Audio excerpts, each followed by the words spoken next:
Hi, I'm Joe from School of Rock North Buffalo. When we're not making musicians, we're also fixing gear.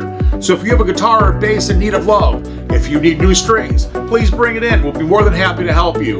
So not only do we do instruction and performance-based music, we also fix gear. So please bring it down to 9310 Trents Road, East Amherst, or you can give me a call at 716-317-7625. Again, School of Rock North Buffalo. We make musicians and we fix your gear. On this episode, Dave Alford and Scott Board from Rockin' Dave's Rough Cutt.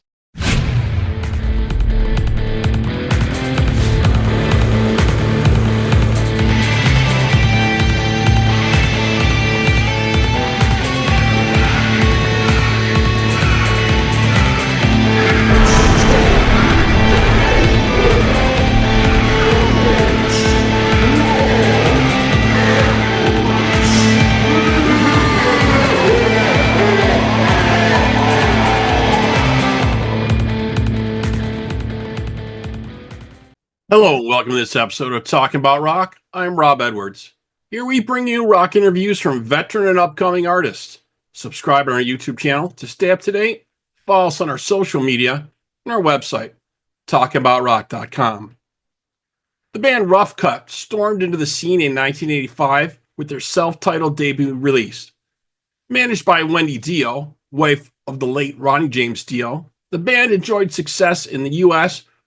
and worldwide, especially in Japan. And they also opened for Dio on the Sacred Heart Tour. Fast forward to 2025, Dave Alford has put together a brand new project, Rockin' Dave's Rough Cutt, for the purpose of celebrating 40 years of this amazing Rough Cutt music. But before we get started, we just wanted to mention, as of this recording, we've just become aware that Chris Hager, former guitarist with Rough Cutt and Rat, has passed away at 67. No cause of death has been given at this time, and Hager was reportedly working with Rat founder Stephen Pearcy on writing new songs. Okay, joining us now, let's welcome Dave Alford and Scott Board from Rockin' Dave's Rough Cutt. Guys, how's it going? It's great. Awesome. So great to be here, man. Thanks for having us. Yeah, thanks for joining. Appreciate it, guys. So let's backtrack a little bit. In 2021, Dave, you guys reformed a version of Rough Cutt. You released the album 3, but this is a new version of Rough Cutt we got going on here now. Dave, tell us a little bit about putting this together now. It's really just an extension of me trying to keep the music alive. We are celebrating 40 years of Rough Cutt music. The other guys all got their stuff going on, and the first attempt of it was Chris and I with the last lineup. We called it the Black Rose lineup, and now it's taken me 3 additional years because I left the West Coast and I moved to the East Coast, and to put these guys together, and it's like a real tight unit, and we love each other, and everyone does their job, and it's amazing the talent that I'm surrounded with now. So it's Rockin' Dave's Rough Cutt. There is new music coming. We're celebrating the 40th anniversary of Rough Cutt's first release, and we're like signing up tour dates and getting ready to get out there and hammer it down. We already played one show in Atlanta, and it was a great success. And we're looking forward to more dates in the middle. We've already booked the Whiskey. We're going out to the Whiskey in October. So I just want everyone to see that, I'm keeping the music alive. And there's new material, too. Excellent. We obviously wanted to offer our condolences on the passing of Chris Hager today. We just talked to our audience about that a little previously. We just heard the news today about that passing at 67. We just want to offer our condolences here from Talking About Rock to everybody in the Rough Cutt family. Yeah, I appreciate that. I've been, talking with his brother all day long, and he will be missed. Yeah, he was in the middle of working on stuff I was reading with Stephen Pearcy, right? They're writing some stuff together or something like that. He's always writing stuff for Steven. But from what I understand, him and Jeff Whoop were about to release a new single, something that they did back in the day when they called themselves Whoop and the Cow. But they were going to release a video, and anyway, I'm still in shock about it. I almost didn't do this interview. I know. I was waiting to see if I was going to get an email from you folks saying we would need to reschedule, and I would totally understand that 100%. See, my eyes are shot, and I've been crying all day. So yeah, I'm so sorry for your loss, Duffy. Everybody in the Rough Cutt family, we offer our condolences to them at this time. Definitely, it was just out of the blue, unfortunately. But you're persevering here with some new folks. You got Scott here with you. Tell us a little bit about the guys you have in the band currently and what's going on. Well, to be honest with you, Scott can answer that question because he knows a lot of these guys. And it came together between his bass player, Sean, and myself. Tell him about it, Scott. Right. Well, probably about a year and a half ago, Sean, my bass player, mentioned that he was doing this project with Dave, and that they were working with a singer who has also since passed on, God bless him, and he wasn't able to do it back then. And immediately Sean rang me up because I told him I'd be absolutely interested in this if the other guy couldn't do it. And so we got together with Dave, and the first time we sang together, it was like magic, and we knew that was going to be a good fit, me and Dave singing together. And I think he liked my vocals at the time, and so then the search for guitar players went on, and we knew we had to have two really badass guys, to cover Amir and our manager Chris. I mean, there's stepped in. Yes, yeah, brilliant guitar players, man. And so so our search landed us in the Atlanta, Georgia area, where we got some really incendiary talents of Tony Baker and Nathan Smith. And those guys are really doing the songs justice, and they're really on fire and really fired up about going out and doing these shows. And so it's a really strong lineup, and we're all really, really dedicated to it. And we're really dedicated, most of all, to doing justice to the original recordings, and really detailing and doing the songs like the fans expect to hear them. And hopefully we do. The reviews from the first show were really good. And so we're really looking forward to doing more. I talked to Paul Sortino just today, obviously, about Chris.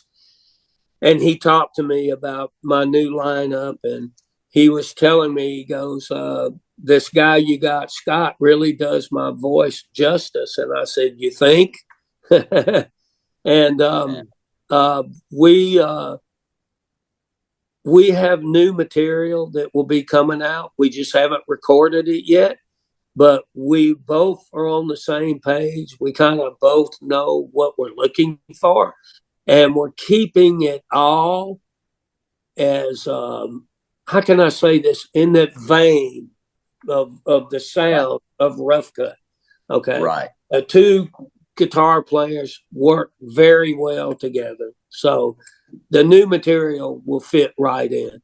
But I just wanted everyone to know that Chris will be missed.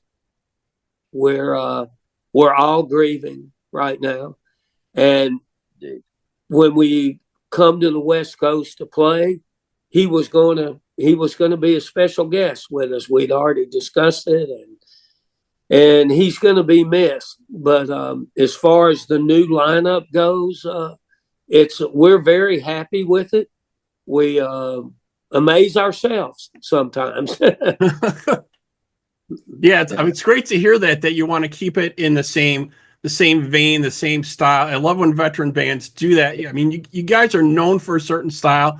a Yeah. certain sound, a certain way of writing your music. You know Yeah. what I mean? All of those things. Obviously, you know, the voice of Paul also, you know, that Scott's stepping in for now, which is fabulous. You know what I mean? Yeah. But when bands kind of change that and they kind of pivot away from their fan base, I think sometimes they don't understand. Like your loyal fan base wants to hear that style. They want to relive that type of music that you guys started with, right? That's what it's all about, right? And we found that out when we did our debut show at Mad Life in Atlanta. I mean, it was amazing, and people were singing the songs, and you know, I just know that at what Scott said a minute ago about being accurate, we pride ourselves on doing the the vintage material the way we did it when we recorded it. And that's one of the beauties that I get to have now that I didn't have with just me and Paul, because we had the third voice in the studio, as you can hear on the recordings. But live, it was just him and I singing. So now that we have a third vocalist in the band, it's, how can I say, it's fat. Right. I'll Yeah, put that it fat sound to it, like Yeah. it used to be. Yeah, definitely. And I think you're so right. Like a lot of the fans, they've heard the song so many times, just like with any classic band, you know what I mean?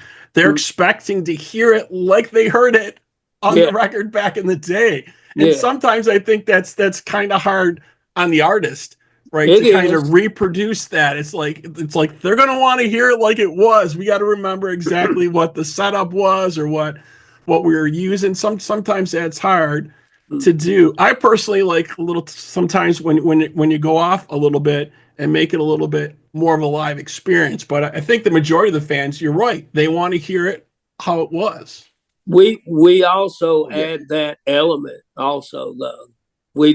We're not like carbon copies, but we are sticking close to home on the original songs when we repeat them for everyone, and our goal is on the new material, and we enjoy bringing that experience of the first two records to our audience, and they really like that. They react to. So far, I'm loving it. I can just put it to you that way, you know.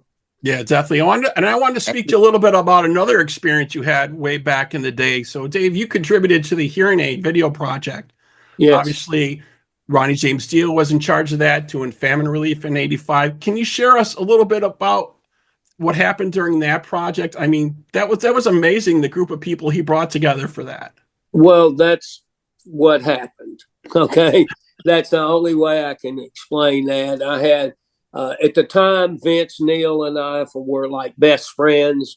And then I've got Ronnie right to the right of me when we're doing the choruses, and down on the step in front of me. And then next to him is Kevin Dubrow. And then you go another step over and there's Rob Halford. Right, So right.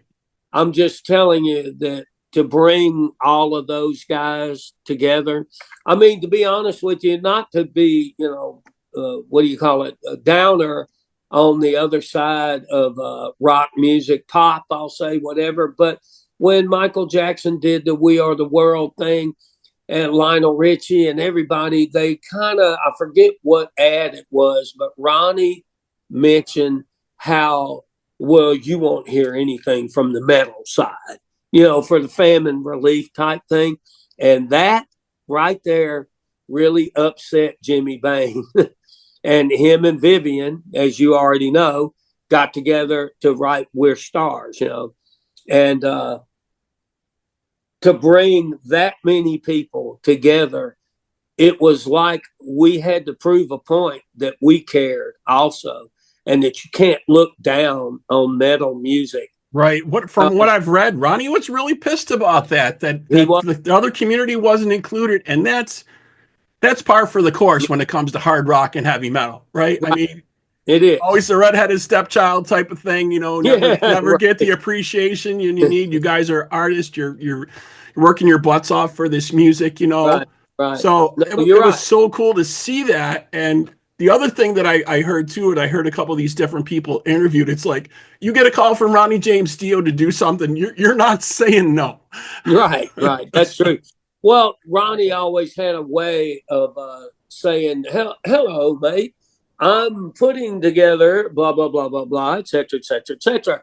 And Ronnie always had a big, huge heart, and what mattered to him is us getting the. When I say us, I'm talking about our side of music, getting a raw deal from what the world was looking at the time, you know, like Farm Aid, you know, the stuff that was happening. And to say that all of the metal people wouldn't care was just wrong, you know. So the results is We're Stars. And by the way, Rockin' Dave's Rough Cut, We're Stars is in the set. It's like it's the first encore, actually. So Excellent to hear that. And I know they had that, you know, him and Wendy had such a big part in starting out Rough Cut and get the stuff together. I think Ronnie and Wendy were doing some writing for you guys back in the early days when you were getting started out, and you were on the Sacred Heart tour with them too. Yeah, I spoke to her today, and it's you know, that's unfortunate what's happening right now, but yes, you're right. And he and her both played such a huge part in my early part of my career. As you know, before that happened, I was in Rat. I'm the original drummer from when it was called, well, there's one guy and me, it's called Rat, not Mickey Rat. And it was me and Jakey Lee and Matt and Piercy and a guy, Bob DeLellis, who Robin Crosby wound up taking his place. That's part of why we broke up, you know. Right. Anyway, it's another story for another time. But and so Jake and I started Rough Cut when I found Paul, and then from there Jake left us to go to Ozzy. He took Randy's place. Yeah, so the family tree with Rough Cut is huge. Yeah, it still just amazes me. It seems like at some point everybody played in everybody's band, and Rat seems to have the biggest list. Yeah, they were probably in Rat at some point. You know, this artist at some point, and they went on to whatever. It seems like everybody was in some incarnation of Rat at some point back in the day. That's you know what true. I mean? I can remember Paul doing an interview saying, "Well, all of my guys are from Rat." You know, and I thought that was funny, but in a way, it's true. Yeah, definitely. So you mentioned it a little bit earlier. And I wanted to see if we could talk about a little bit more. You got new music you guys are working on. Is it written? Is it demoed? What phase are we at? We're only in the writing stage right now. I can. Is there any way I can see Scott on this? Are you there, Scott? You don't see him? Yeah. You should be able to see him. Yeah. Yeah. You want to answer that question? Because I mean, we've go ahead, answer that question. Yeah, Dave and I have written a new ballad. Actually, it's one that he had in his arsenal, and he handed it off to me, and we sort of finished it up a little bit here, and we're finishing that ballad up, and that ballad itself is in the vein of the first album ballads that Rough Cut's known so much for, like Dreaming Again, You Keep Breaking My Heart. And so it's going to be a really hard rocking, heavy metal, powerful ballad in that 1985 styling, as you mentioned before. That's what we're really concentrating on is keeping that original sound from 85. Like you talked about before, you know, so many bands, if they put out new music, they want to do something heavier and you know, detuned and right. dark. I mean, you want to update it a little bit, but if you change too much and deviate too much from the formula, right, it's not that sound anymore, right? Right. The true fans want to hear that styling, and because nobody's doing it anymore, and so that's what we're shooting for.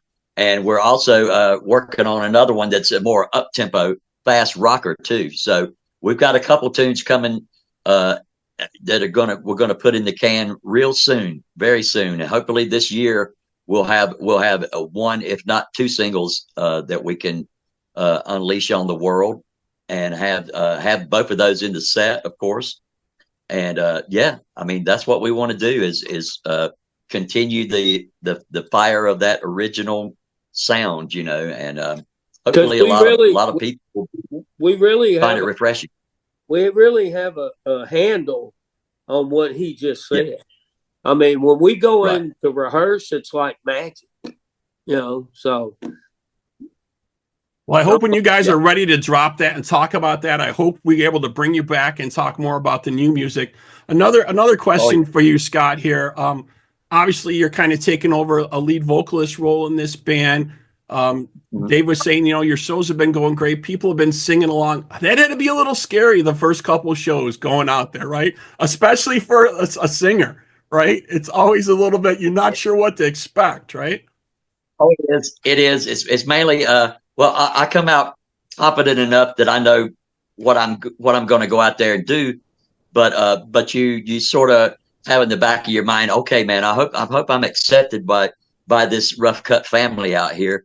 And in Atlanta, I absolutely was, and it was just like a big hug that everybody gave me that night, literally after the show. Yeah, when we talked with everybody, and it was really cool, man. And I think from this point on, we're gonna continue to go out there and do it justice, as Paul says. Yeah. And just to be amazed. When was Dave? When was the last time you guys performed before these last shows? No, 21 or? The last time I did anything related to Rough Cutt, it was with Chris and myself and Jeff Beener from the Loyal Order playing bass, and Darren Householder from Love Hate playing Amir's parts, and Stephen St. James from Sarge, the band that Chris and Matt were in after I left Rat, when Jake and I started Rough Cutt. Chris didn't come along till later, At first it was Jake. It was Jakey Lee, me, Claude Snell, which wound up playing keyboards in Ronnie's band, Right. Joey Crispinelli and Paul. Great band, good stuff, but it was evolving at that time, Right. And it had to just feel amazing. Like you were saying, the crowd was singing the lyrics back to you. And that's what makes, I think, the most special shows, when you hear that, when the crowd is singing your vocals, especially years later, right? Back to you. Well, we didn't have any hit songs, but it's no secret that we kind of opened those doors and paved the way for everybody, because it's no secret. Warner Brothers accepts Rough Cutt worldwide on their label through the Dio family. And it was about 2.5 to 3 weeks later that Motley Crue gets picked up by Elektra. Before that Too Fast for Love album, that was like an indie thing. Right. I was watching an interview with Doc McGee, and he said he went out to see Motley Crue when they were playing that. He said they sucked. They were terrible. Well, anyway, my point is that through Warner Brothers, it opened so many doors for they call it the Sunset Strip. Right. The bands that are in waiting, you kind of opened that door for them, right? Yes, we did. And that's why I think our music lives so well. And not to mention, you got the great songs and great people, surrounded by great people. The Dio family, it was inevitable that Rough Cutt has this anniversary, sort of say what I'm doing. I'm carrying the torch, and I am celebrating the 40th anniversary of this band's music. And I'm doing that with the best guys I could find. And I love them all, and I feel like we have a real tight unit. Yeah, definitely. And you guys, you were talking about the show you got coming up, obviously, the Whiskey, October 15th. You guys are going to be playing there. Tell us about what's going on for that show. Is there an opener, other bands, or what's kind of happening with that? All of that's still up in the air. Excuse me, but I am getting offers. I'm having just today 2 different bands of saying we want to do the show with you. So we've been discussing it with the Loyal Order also, and we haven't. It's 6 months away, but I promise you, for the whiskey, it will be a phenomenal show. Scott's got a big plan anyway, so. Yeah, and like Dave said before, originally Chris was going to come out and join us and on that show. So obviously it's going to be a dedication to Chris that night, and I think Dave has a few other maybe irons in the fire from some LA folks out there who might want to come out and maybe even get up on Stars or whatever. Who knows who will show up at the show, to check the band out, and that would be great to have some cool musicians and artists up with us that night. But we're going to be doing, so many of the cool Rough Cutt songs that everybody is expecting to hear, first and second album, and some new music too. If everything is ready and prepared by then, I'm sure we'll be doing that as well. But we can't wait to get out there and do that. What a legendary, iconic venue. I mean, it's just going to be humbling to step inside the place, much less step on the stage. Yeah, definitely. Dave, can you remember when you guys played there last back in the day? It had to be a little bit while back. Rough Cutt did a show at the Whiskey, let's see.